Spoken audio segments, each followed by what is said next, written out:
Assalamualaikum warahmatullahi wabarakatuh. Perkenalkan, nama saya Windrista Minahali, biasa dipanggil dengan Windy. Jadi, di sini saya akan menjelaskan materi yang berjudul biosfer. Jadi, biosfer adalah bagian luar dari planet Bumi yang mencakup udara, daratan, dan air yang memungkinkan kehidupan dan proses biotik berlangsung.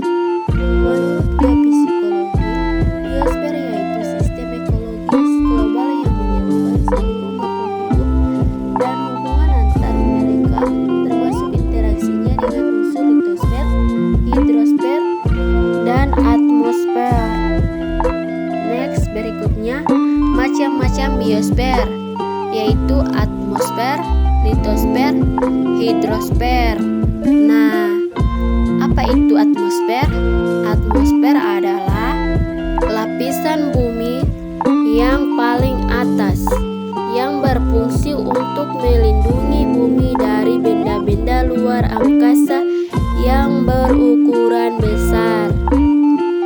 Nah, lapisan atmosfer atau sering disebut dengan ozon, yakni lapisan yang berperan penting dalam melindungi kehidupan makhluk hidup. Sedangkan litosfer adalah lapisan bumi sebelum atmosfer. Litosfer tersusun atas bebatuan yang ada di dalam biosfer dengan ciri-ciri yang berbeda sesuai dengan tingkat kedalamannya.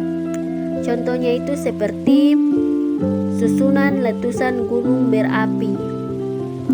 Dan hidrosfer yaitu susunan biosfer yang terdiri dari sejumlah air atau perairan. Contohnya adalah sungai, samudra, dan laut. Lanjut materi berikutnya, karakteristik biosfer.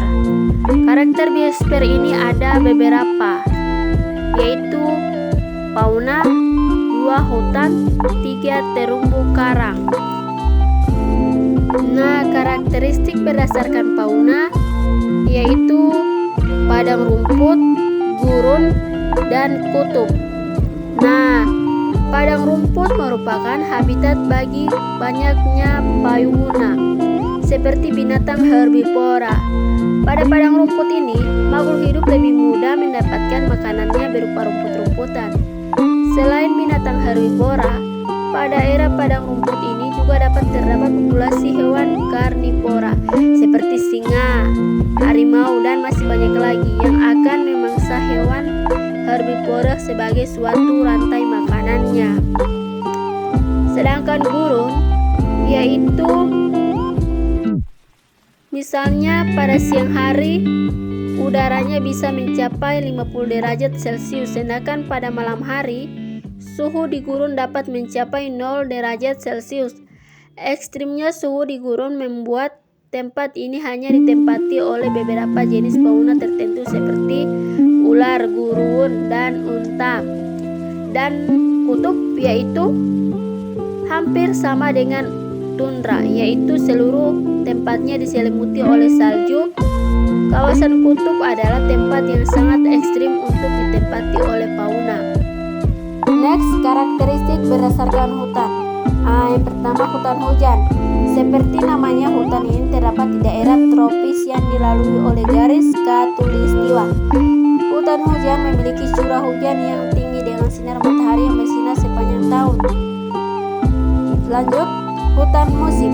Hutan musim umumnya memiliki ciri ketika musim kemarau datang, maka pohon-pohon yang tumbuh akan menggugurkan daunnya. Sedangkan hutan gugur banyak menjadi habitat pohon yang tinggi, kokoh, dan memiliki daun yang lebar.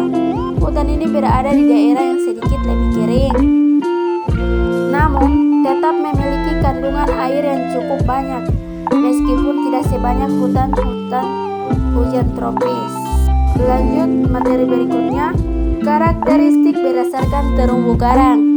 Nah, terumbu karang ini merupakan salah satu makhluk hidup yang hidup di dalam laut.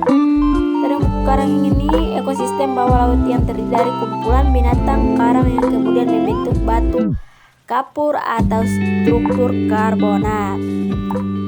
Lanjut, fungsi biosfer yaitu sebagai sumber makanan, sebagai penelitian dan pendidikan, dan sebagai sarana rekreasi.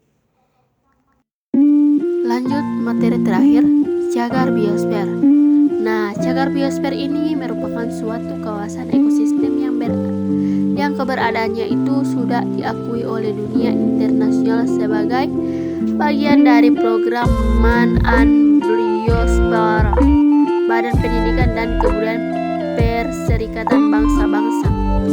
Adanya cagar biosfer bertujuan untuk mencapai keseimbangan dan melestarikan keanekaragaman hayati, pembangunan ekonomi dan kebudayaan.